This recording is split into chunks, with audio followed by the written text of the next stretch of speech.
Satu konser meledak jadi krisis regional. Satu kamera memantik amarah Asia Tenggara. Satu komentar rasis mengguncang bursa saham Korea Selatan. Dari panggung musik ke meja Presiden Lee Jae-myung, kepanikan disebut terjadi di Seoul. Aliansi digital Siblings bangkit.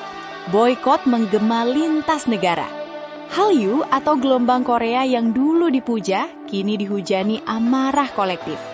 Apakah ini awal runtuhnya soft power Korea Selatan di Asia Tenggara? Simak faktanya hingga selesai. Api fans war belum padam, dunia musik global tiba-tiba turun gunung. Pernyataan penyanyi Indonesia kampungan jadi bom waktu di ruang digital. K-Nets dihantam balik dari level CEO raksasa musik dunia Robert Kinkel. Warner Music Group tak tinggal diam. Indonesia dibela terang-terangan. Standar global dipertanyakan. Hegemoni visual mulai digugat. Data, streaming, dan panggung dunia jadi senjata balasan. Apakah ini titik balik harga diri musik Indonesia di mata dunia? Tonton hingga selesai. Serta beberapa berita lengkapnya hanya di Zona Timnas Indonesia.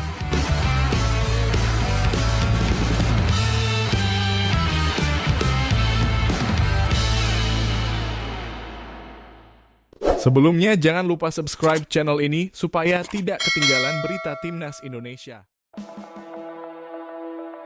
Satu konser meledak jadi krisis regional. Satu kamera memantik amarah Asia Tenggara. Satu komentar rasis mengguncang bursa saham Korea Selatan. Dari panggung musik ke meja Presiden Lee Jae-myung, kepanikan disebut terjadi di Seoul. Aliansi digital Siblings bangkit. Boykot menggema lintas negara.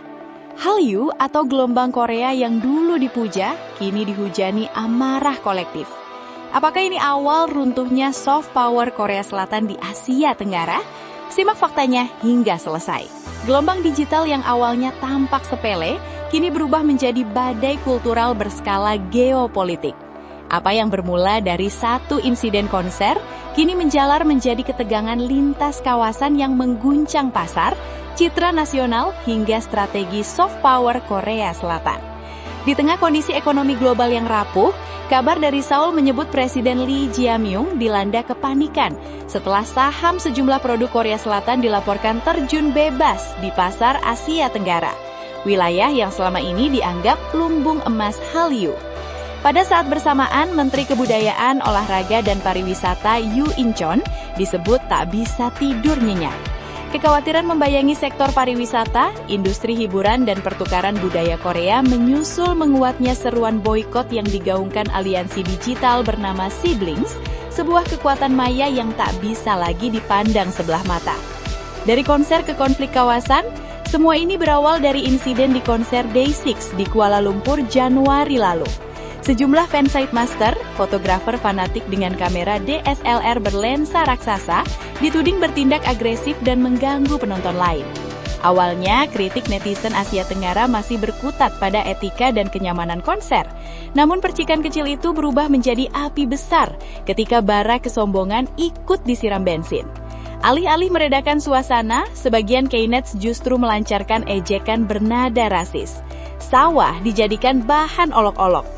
Negara-negara Asia Tenggara dicap miskin. Standar visual dan fisik artis lokal dibandingkan secara merendahkan. Dalam sekejap, narasi bergeser brutal dari kritik perilaku individu menjadi perang harga diri kawasan. Siblings bangkit, solidaritas digital yang mengguncang. Dari kemarahan itulah Siblings atau Southeast Asia Siblings lahir. Netizen dari Malaysia, Indonesia, Thailand, Filipina hingga Vietnam bersatu mengorganisasi tagar dan menyerukan boykot masif terhadap produk Korea Selatan. Kosmetik, drama, K-pop hingga merchandise resmi. Ini bukan lagi keributan komentar, ini perlawanan terstruktur di ruang digital. Fenomena ini mencerminkan benturan hegemoni visual. Kamera DSLR para fansite master tak lagi dipandang sebagai alat dokumentasi, melainkan simbol kekuasaan. Siapa yang berhak menguasai panggung, citra, dan narasi? Ketika simbol itu digugat, respons yang muncul bukan introspeksi, melainkan serangan balik penuh arogansi. Puncak kemarahan publik terjadi saat girl group Nona yang beranggotakan Baila Fauri, Christy Gardena, Shasva Adesya, dan Esther Geraldine diseret ke pusaran konflik. Latar sawah dalam video mereka dipelintir menjadi bahan ejekan kelas oleh akun Knets. Saya tidak punya uang, jadi saya tidak menyewa peralatan. Saya mengambil foto di ladang. Apakah kalian sedang dalam perjalanan menanam bibit padi? Tulis salah satu komentar pedas yang menyebar luas bak virus. Sawah, simbol kehidupan, kerja keras, dan identitas Asia Tenggara direduksi menjadi bahan hinaan. Amarah pun meledak tak terbendung. Kepanikan di jantung kekuasaan Seoul. Di tengah eskalasi yang kian panas, laporan dari lingkaran politik Seoul menyebutkan Presiden Lee Jae-myung menggelar rapat darurat bersama penasihat ekonomi dan perdagangan. Dalam pernyataan resmi yang terdengar tegas namun syarat kecemasan, ia menegaskan bahwa stabilitas ekspor dan kepercayaan pasar adalah kepentingan nasional yang tak boleh dikorbankan oleh kelalaian sosial warganya. Analis pasar mencatat, meski belum ada angka kerugian fantastis yang diumumkan, tekanan psikologis sudah menghantam investor. Saham perusahaan hiburan dan produk konsumen yang bergantung pada pasar Asia Tenggara mulai menunjukkan volatilitas mencurigakan. Sebuah sinyal bahaya yang tak bisa diabaikan. Hallyu atau gelombang Korea di persimpangan jalan. Yoo In-chon pun angkat suara, memperingatkan bahwa Asia Tenggara adalah mitra vital bagi pariwisata dan industri budaya Korea Selatan. Jika boikot meluas, dampaknya bisa menghantam musik, drama, hingga arus wisata. Pemerintah pun mewacanakan kampanye literasi digital dan dialog lintas budaya untuk meredam konflik. Namun bagi banyak pengamat, ini bukan badai sesaat. Ini adalah ujian paling serius bagi model soft power Korea Selatan yang 2 dekade dibangun lewat kekaguman global. Gelombang Hallyu yang dulu dielu-elukan kini berhadapan dengan resistensi kolektif dari pasar yang selama ini paling setia. Lebih dari sekedar trending topik, konflik siblings versus Knets membuktikan satu hal. Ruang digital kini adalah medan geopolitik baru. Tempat di mana identitas, harga diri, dan kepentingan ekonomi bertabrakan tanpa peringatan. Satu komentar bisa mengguncang pasar, satu tagar bisa menggerakkan boikot lintas negara. Apakah ini akan berlalu sebagai badai media sosial, atau justru menjadi titik balik hubungan budaya Korea Selatan dan Asia Tenggara? Yang jelas, untuk pertama kalinya dalam waktu yang lama, Seoul tampaknya menyadari satu kebenaran pahit. Soft power tanpa sensitivitas budaya bisa berubah menjadi bumerang yang mematikan. Menurut kamu, apakah gerakan siblings berlebihan atau justru bentuk perlawanan yang sah? Tulis pendapatmu di kolom komentar. Jangan lupa like kalau kamu setuju isu ini serius. Share ke teman-teman biar diskusinya makin panas. Subscribe untuk update berita panas, tajam, dan berani beda sudut pandang.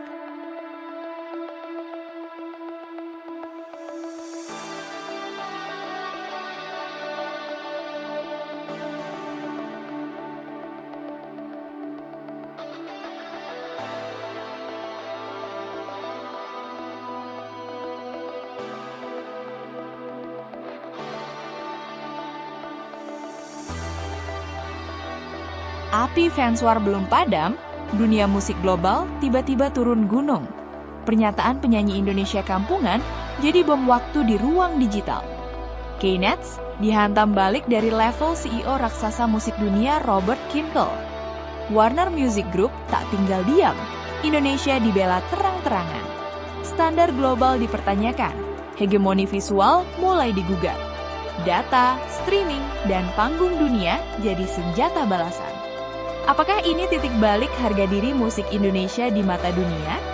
Tonton hingga selesai.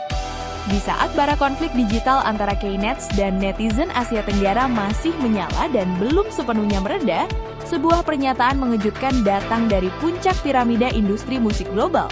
Kali ini, bukan sekadar balasan netizen atau perang tagar, melainkan suara dari ruang rapat korporasi dunia. Robert Kinkel, CEO Warner Music Group, dikabarkan turun tangan langsung dan pasang badan membela talenta Indonesia. Langkah itu muncul setelah beredarnya gelombang hinaan di forum-forum daring Korea Selatan yang menyebut kualitas penyanyi Indonesia kampungan dan dianggap tidak pantas berada di panggung internasional. Sebuah tudingan yang bukan hanya merendahkan, tetapi juga menghidupkan kembali narasi lama tentang standar visual, produksi mahal, dan kelas global yang dijadikan alat ukur tunggal untuk menilai musik Asia Tenggara. Ironisnya, Indonesia negara dengan lebih dari 270 juta penduduk dan salah satu pasar musik digital dengan pertumbuhan tercepat di dunia, kembali diseret ke narasi usang tentang inferioritas budaya. Namun kali ini, responsnya tidak berhenti di kolom komentar. Ia naik kelas, menembus dinding industri global. Dalam sebuah forum industri musik internasional, Robert Kinkel secara terbuka menyinggung polemik tersebut. Tanpa menyebut nama atau akun tertentu, pernyataannya terdengar seperti tamparan dingin, namun telak bagi siapapun yang masih memelihara prasangka. Musik tidak mengenal kasta geografis. Jika ada yang menyebut talenta Indonesia tidak layak secara global, data dan panggung dunia sudah membuktikan sebaliknya. Kami bekerja dengan artis dari Indonesia yang sukses secara internasional, dan itu bukan kebetulan, itu kualitas. Pernyataan tersebut langsung dibaca sebagai sinyal keras. Warner Music Group tidak akan membiarkan artis dan pasar yang mereka naungi direduksi oleh stereotip murahan. Jejak musisi Indonesia di panggung dunia bukan dongeng. Rich Brian menembus pasar Amerika Serikat bersama kolektif 88 Rising dan tampil di berbagai festival internasional. Nicky menjelajah tur dunia dengan jutaan streaming lintas negara. Agnes Mo berkolaborasi dengan produser global dan menembus tangga lagu internasional. Nama-nama ini bukan pengecualian. Mereka adalah wajah dari ekosistem musik Indonesia yang terus bertumbuh, dari pop, R&B, hip-hop, hingga indie alternatif. Menyebutnya kampungan bukan kritik estetika, melainkan penghapusan realitas industri. Kontroversi ini kembali membuka pertanyaan besar. Siapa sebenarnya yang berhak menentukan standar global? Apakah produksi beranggaran raksasa otomatis lebih unggul? Ataukah itu sekadar dominasi narasi dari industri yang sudah lama menang secara visual dan distribusi? Banyak analis menilai ini sebagai benturan hegemoni visual ketika kemasan mengalahkan substansi. Indonesia, yang kerap mengusung identitas lokal dalam lirik dan visual, dianggap tidak sesuai dengan cetak biru pop industrial tertentu. Padahal, justru keunikan itulah yang kini dicari pasar global. Kinkel menegaskan arah industri dunia telah berubah. Musik hari ini digerakkan oleh koneksi emosional, kejujuran identitas, dan autentisitas. Keberagaman bukan ancaman, ia adalah masa depan. Di balik pernyataan moral, ada pesan ekonomi yang sangat jelas. Asia Tenggara adalah mesin pertumbuhan streaming global, dan Indonesia adalah pasar kunci. Merendahkan artis Indonesia bukan hanya urusan sentimen daring, itu berpotensi mengganggu relasi bisnis lintas negara. Dalam ekosistem musik global, kolaborasi lintas budaya adalah bahan bakar utama. Ketika fans war berubah menjadi sentimen nasionalistik, industri ikut menanggung resikonya. Menariknya, konflik kali ini tak lagi eksklusif milik netizen. Ia naik level menjadi wacana industri. Ketika seorang CEO raksasa musik dunia secara implisit menegur narasi yang merendahkan satu negara, pesan itu jelas. Reputasi talenta bukan urusan lokal semata. Bagi banyak pengamat, langkah Robert Kinkel adalah bentuk diplomasi korporasi, melindungi artis, menjaga pasar, dan menegaskan bahwa industri global tak tunduk pada stereotip regional. Apakah ejekan akan berhenti? Dunia maya mungkin tidak pernah benar-benar sunyi, namun satu hal kini terang benderang. Menyebut penyanyi Indonesia kampungan di era streaming global adalah klaim rapuh tanpa pijakan. Karena di panggung dunia, algoritma tak peduli prasangka. Ia hanya membaca angka, resonansi, dan dampak. Dan sejauh ini, Indonesia sudah menjawab, bukan dengan makian, melainkan dengan karya yang menembus batas budaya dan bahasa. Menurut kamu, apakah pernyataan Robert Kinkel ini tamparan telak untuk K-Nets? Tulis pendapatmu di kolom komentar. Like kalau kamu bangga musik Indonesia dibela industri global. Share biar makin banyak yang sadar fakta sebenarnya. Subscribe untuk update isu panas musik, budaya, dan geopolitik digital.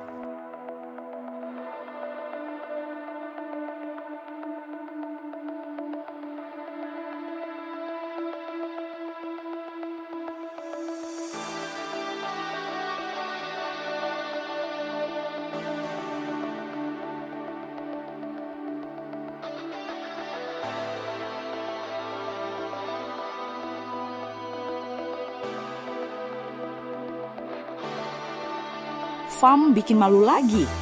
Presiden Federasi Spanyol Rafael Lozan meledak emosi dan membanting meja. Klaim FAM soal laga uji coba dibongkar habis-habisan. Harapan Malaysia hadapi raksasa Eropa rontok seketika.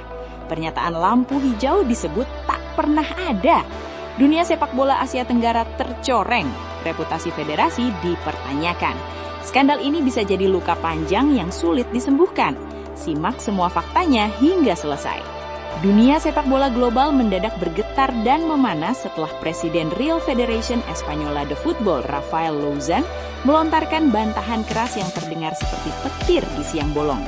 Dengan nada tajam dan tanpa basa-basi diplomatik, ia secara terbuka menghancurkan klaim Football Association of Malaysia atau FAM yang sebelumnya mengumumkan rencana laga uji coba melawan timnas Spanyol seolah semuanya sudah hampir sah dan tinggal menunggu waktu. Sebelumnya, FAM dengan penuh percaya diri menggembar-gemborkan kepada publik bahwa mereka telah memperoleh lampu hijau untuk menghadapi tim Matador. Narasi itu dibungkus rapi sebagai proyek ambisius untuk mengangkat martabat sepak bola Malaysia ke panggung dunia. Bahkan diklaim sebagai langkah strategis untuk menembus level elit internasional. Media lokal pun ikut meniupkan euforia, membuat publik Malaysia bermimpi besar akan duel bersejarah melawan salah satu kekuatan terbesar Eropa. Namun, semua mimpi itu ambruk dalam sekejap. Dalam konferensi pers resmi di Madrid, Presiden RFEF meledakkan bom pernyataan yang membuat jagat sepak bola tercengang. Ia menegaskan tidak pernah ada persetujuan, tidak ada proposal resmi, bahkan secarik dokumen awal pun tidak pernah masuk ke meja Federasi Spanyol. Pernyataan tersebut menjadi tamparan telak bagi FAM yang sudah terlanjur membangun ekspektasi publik setinggi langit. Kontroversi ini langsung memicu pertanyaan besar. Apakah FAM terlalu gegabah atau terlalu berani bermain narasi? Presiden RFEF menekankan bahwa federasi sebesar Spanyol bekerja dengan prosedur ketat dan jalur resmi. Tanpa proposal, tanpa komunikasi formal, maka tidak mungkin ada kesepakatan. Ia bahkan menyebut klaim yang beredar sebagai informasi yang menyesatkan publik, sebuah frasa keras yang jarang terdengar dalam diplomasi sepak bola antar negara. Tak butuh waktu lama, spekulasi liar pun merebak. Banyak pengamat menilai pengumuman FAM syarat kepentingan pencitraan dan agenda politik sepak bola regional. Nama FIFA ikut terseret dalam diskusi, terutama terkait program FIFA Series yang tengah menyita perhatian. Dugaan pun menguat bahwa FAM ingin menunjukkan diri mampu menghadirkan laga kelas dunia secara mandiri, bahkan terkesan ingin melampaui gaung agenda resmi FIFA. Sebuah langkah beresiko tinggi yang akhirnya berbalik menjadi bumerang mematikan. Dampaknya tidak main-main. Reputasi FAM kini berada di bawah sorotan tajam, baik dari publik sendiri maupun komunitas sepak bola internasional. Media sosial Malaysia dipenuhi pertanyaan pedas soal transparansi dan profesionalisme federasi. Mengapa pertandingan diumumkan tanpa konfirmasi tertulis? Mengapa harapan publik dibangun di atas fondasi administratif yang rapuh? Upaya pembelaan dengan alasan miskomunikasi informal pun kian sulit diterima. Terlebih setelah pernyataan keras dari pihak Spanyol yang dinilai sangat tidak biasa dan nyaris frontal. Lebih jauh lagi, insiden ini dikhawatirkan meninggalkan retakan serius dalam hubungan antar federasi. Spanyol dikenal sebagai kekuatan besar dengan tradisi profesionalisme tinggi, dan pernyataan terbuka yang menyebut klaim pihak lain tidak benar jelas bukan perkara sepele. Jika tidak ditangani dengan elegan, polemik ini bisa menutup pintu kerjasama di masa depan, bukan hanya dengan Spanyol, tetapi juga dengan federasi Eropa lainnya. Hingga kini, FAM masih memilih bungkam. Publik menanti dengan nafas tertahan. Apakah akan muncul bukti komunikasi yang selama ini diklaim, atau justru pengakuan bahwa semua ini hanyalah langkah yang terlalu dini dan terlalu ambisius? Satu hal yang pasti, kasus ini menjadi pelajaran pahit bahwa di era sepak bola modern yang syarat bisnis, politik, dan citra, satu klaim tanpa dasar bisa berubah menjadi krisis reputasi global hanya dalam hitungan jam. Dunia kini menunggu jawaban. Apakah ini sekedar miskomunikasi yang membesar atau skenario ambisius yang gagal total? Kalau kamu suka bahasan sepak bola panas, kontroversial, dan penuh drama internasional seperti ini, like kalau menurutmu transparansi federasi itu wajib. Komentar, salah FAM atau cuma miskomunikasi? Share biar makin banyak yang tahu fakta di balik layar. Subscribe supaya tidak ketinggalan drama sepak bola paling update dan paling panas.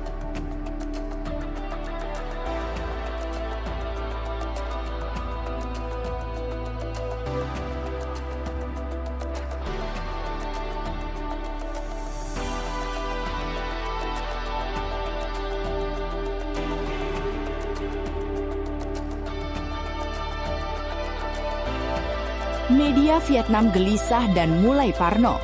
PSSI disebut punya rencana rahasia jelang Piala AFF 2026. Isu pemain naturalisasi dari Eropa jadi momok baru Asia Tenggara. Timnas Indonesia dianggap kuda hitam paling menakutkan.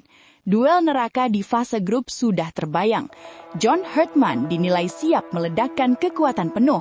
Piala AFF 2026 diprediksi jadi medan perang paling panas sepanjang sejarah. Tonton semua sampai selesai. Aroma panas Piala AFF 2026 mulai terasa bahkan sebelum bola pertama ditendang. Media Vietnam kini terang-terangan menunjukkan kegelisahan dan kecurigaan terhadap langkah-langkah PSSI yang dinilai sedang menyiapkan strategi senyap namun mematikan. Fokus utama kecurigaan mereka satu, kemungkinan besar timnas Indonesia akan diperkuat oleh gelombang pemain naturalisasi untuk tampil habis-habisan di turnamen regional paling bergengsi Asia Tenggara tersebut. Di bawah komando pelatih anyar John Hartman, skuad Garuda disebut-sebut tak ingin sekadar numpang lewat. Piala AFF 2026 yang digelar pada Juli-Agustus mendatang akan menjadi panggung pembuktian dan panasnya langsung memuncak karena Indonesia satu grup dengan Vietnam. Media Vietnam pun mengakui duel melawan Indonesia bukan lagi sekadar laga biasa, melainkan pertarungan hidup mati yang selalu membuat mereka ketar-ketir sejak menit pertama. Dalam ulasan mereka, media Vietnam secara jujur mengakui kualitas Indonesia yang terus menanjak, gaya bermain agresif, duel fisik tanpa kompromi, serta keberanian memaksa tempo tinggi, membuat Indonesia menjadi lawan yang sangat merepotkan. Setiap pertemuan dengan skuad Garuda selalu menyisakan cerita penderitaan bagi Vietnam, dan itulah sebabnya Indonesia kini dipandang sebagai ancaman nyata yang tidak boleh diremehkan sedikit pun. Kecurigaan itu semakin menguat ketika media Vietnam, khususnya TTAU 2047, menyoroti momentum Piala AFF 2026 yang digelar sebelum kompetisi Eropa memasuki fase paling padat.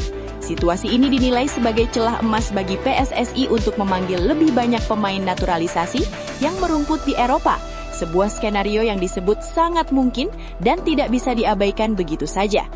Trauma masa lalu juga ikut membayangi. Pada edisi Piala AFF sebelumnya, Indonesia sempat terseok karena banyak pemain naturalisasi tidak mendapat izin klub. Alasannya klasik namun mematikan. Piala AFF bukan agenda resmi kalender FIFA.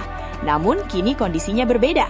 Media Vietnam justru mencium sinyal bahwa PSSI telah belajar dari kegagalan tersebut dan siap datang dengan kekuatan nyaris sempurna, tanpa kompromi, tanpa setengah-setengah. Jika skenario itu benar terjadi, maka kehadiran pemain naturalisasi akan menjadi mimpi buruk bagi Vietnam. Indonesia diprediksi tampil dengan komposisi terbaik, paling lengkap, dan paling brutal sepanjang kesejarahan keikutsertaannya di Piala AFF. Tak heran jika media Vietnam menyebut timnas Indonesia sebagai ancaman terbesar yang bisa menggagalkan ambisi mereka sejak fase grup. Menariknya, John Hartman sendiri tak menutup antusiasmenya. Ia menyebut Piala AFF 2026 sebagai pengalaman pertama dalam hidupnya. Dan dari sinyal itu, publik Asia Tenggara membaca satu pesan jelas. Indonesia tidak datang untuk belajar, melainkan untuk mengguncang. Dengan kecurigaan yang terus membesar, tekanan yang meningkat, dan rivalitas yang kian panas, Piala AFF 2026 kini bukan sekadar turnamen, melainkan arena perang sepak bola Asia Tenggara. Kalau kamu suka bahasan timnas yang panas dan bikin deg-degan, like kalau kamu percaya timnas Indonesia makin ditakuti. Komentar pemain naturalisasi bikin Vietnam takut atau cuma drama media? Share ke sesama fans Garuda biar makin panas diskusinya. Subscribe supaya tidak ketinggalan update timnas paling heboh dan penuh intrik.